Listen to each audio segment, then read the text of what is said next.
भागवत पुराण पंचम स्कंद 16वां अध्याय भुवन कोश का वर्णन। राजा परीक्षित ने कहा, मुनिवर, जहाँ तक सूर्य का प्रकाश है और जहाँ तक तारागण के सहित चंद्रदेव दिख पड़ते हैं, वहाँ तक आपने भूमंडल का विस्तार बतलाया है।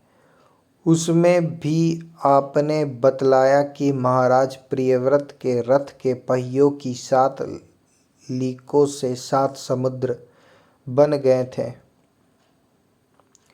जिनके कारण इस भूमंडल में 7 द्वीपों का विभाग हुआ।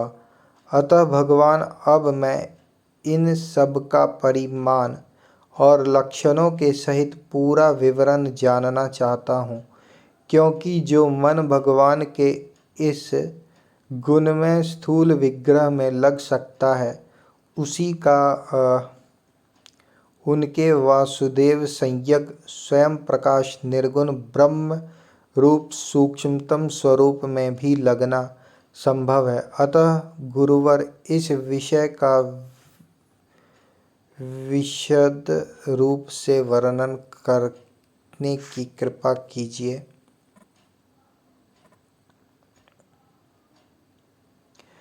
भागवत पुराण पंचम स्कंद 16वां अध्याय भुवन कोश का वर्णन।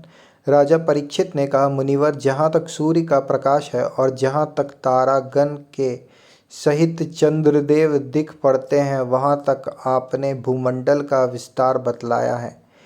उसमें भी आपने बतलाया कि महाराज प्रियव्रत के रथ के पहियों की 7 लीकों से 7 समुद्र बन गए थे, जिनके कारण इस भूमंडल में 7 द्वीपों का विभाग हुआ। अतः भगवान, अब मैं इन सब का परिमाण और लक्षणों के सहित पूरा विवरण जानना चाहता हूँ, क्योंकि जो मन भगवान के इस गुणमय स्थूल विग्रह में लग सकता है, उसी का उनके वासुदेव संज्ञक स्वयं प्रकाश निर्गुण ब्रह्म रूप सूक्ष्मतम स्वरूप में भी लगना संभव है। अतः गुरुवर, इस विषय का विशद रूप से वर्णन करने की कृपा कीजिए। श्री सुखदेव जी बोले, महाराज, भगवान की माया के गुणों का इतना विस्तार है कि यदि कोई पुरुष देवताओं के समान आयु पाले तो भी मन या वाणी से इसका अंत नहीं पा सकता। इसलिए हम नाम रूप परिमाण और लक्षणों के द्वारा मुख्य मुख्य बातों को लेकर ही इस भूमंडल की विशेषताओं का वर्णन करेंगे। यह जम्बू द्वीप जिसमें हम रहते हैं, भूमंडल रूप कमल के कोश स्थानीय जो 7 द्वीप हैं, उनमें सबसे भीतर का कोश है। इसका विस्तार 1 लाख योजन है और यह कमल पत्र के समान गोलाकार है।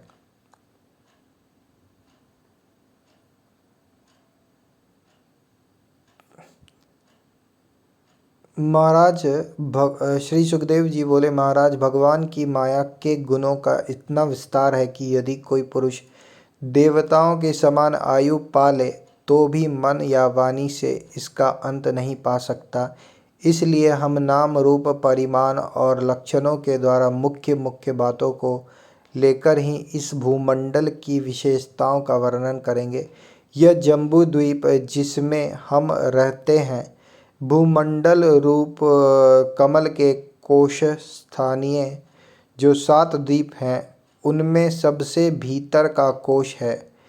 इसका विस्तार 1 लाख योजन है और यह कमल पत्र के समान गोलाकार है।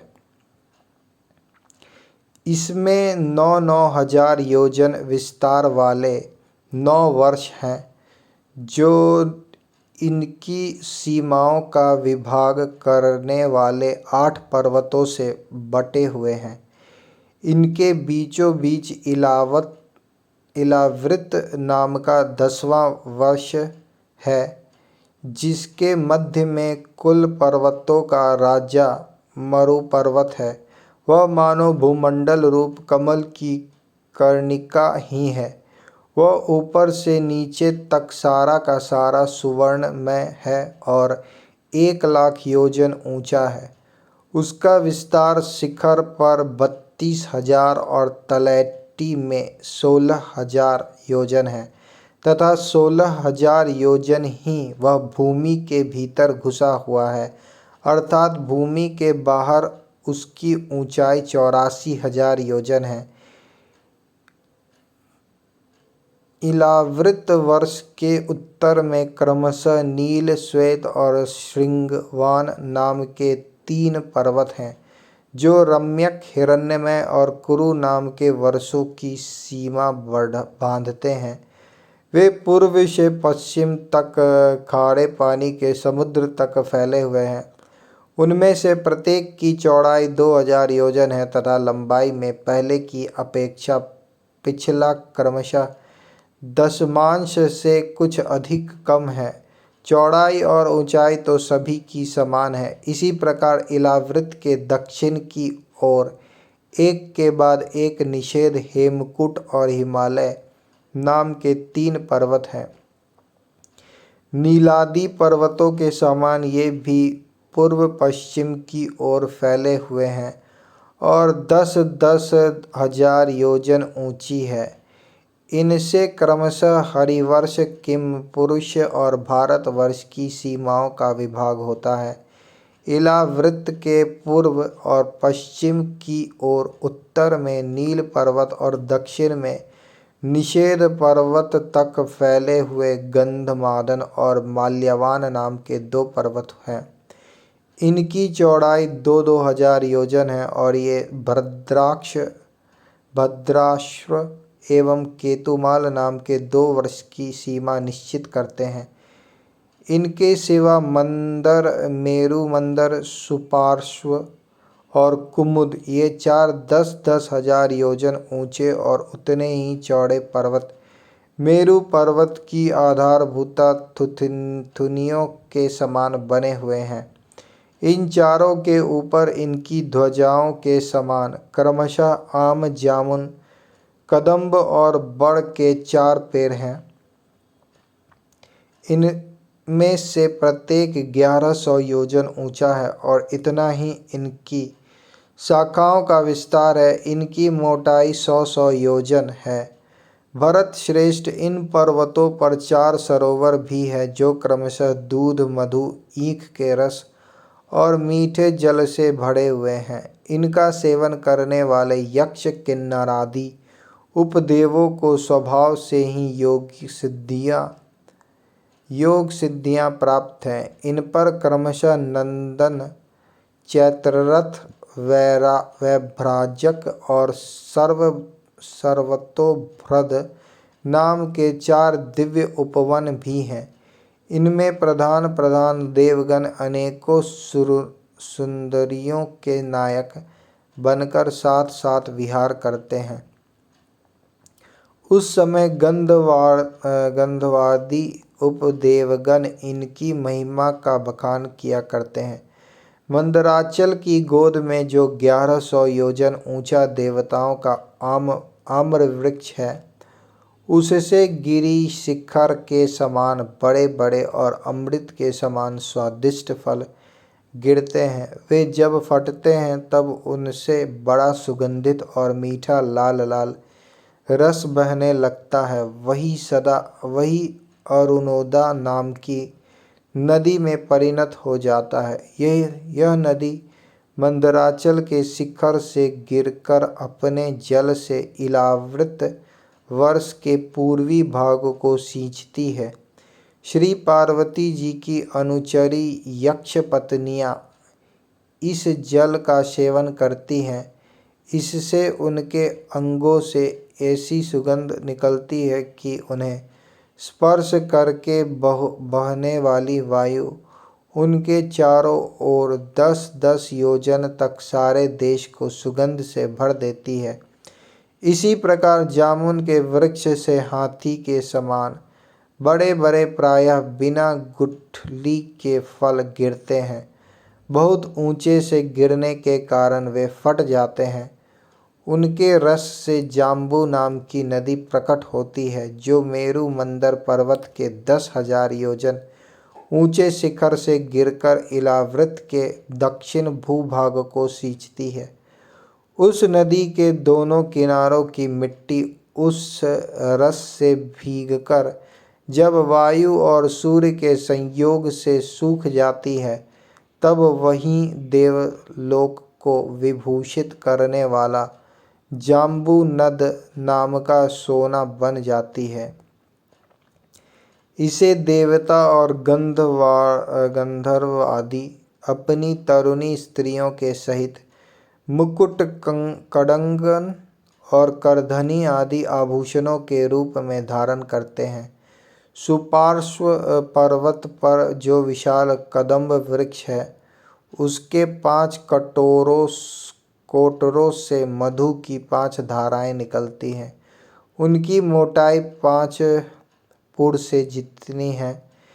ये सुपार्श्व के शिखर से गिरकर इलावृत वर्ष के पश्चिमी भाग को अपनी सुगंध से सुवासित करती है। जो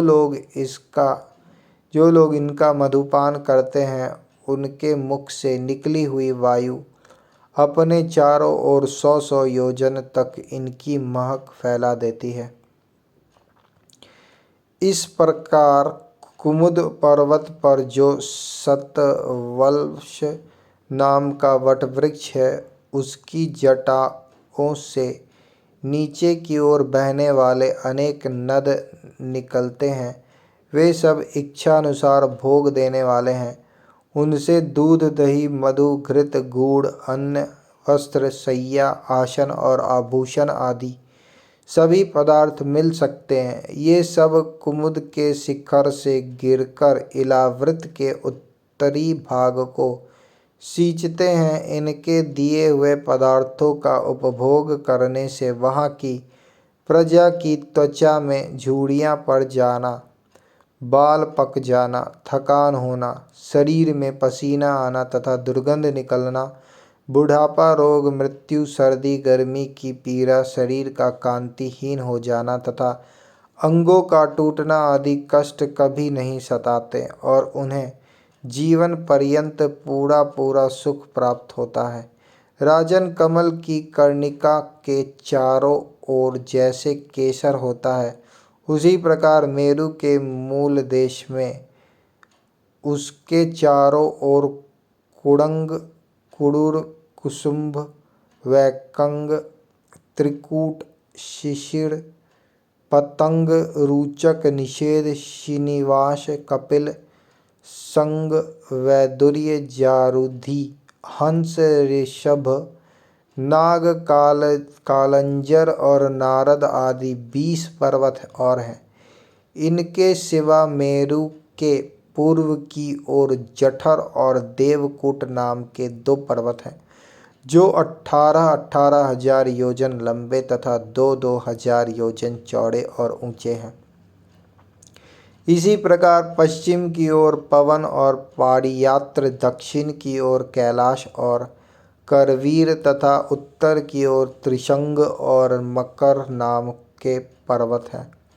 इन 8 पहाड़ों से चारों ओर घिरा हुआ सुवर्णगिरि मेरु अग्नि के समान जगमगाता रहता है। कहते हैं, मेरु के शिखर पर बीचों बीच भगवान ब्रह्मा जी की सुवर्णमयी पुरी है, जो आकार में समचौरस तथा करोड़ योजन विस्तार वाली है।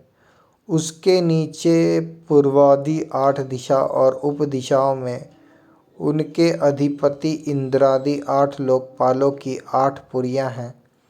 वे अपने अपने स्वामी के अनुरूप उन्हीं दिशाओं में हैं तथा परिमाण में ब्रह्मा जी की पुरी से चौथाई हैं।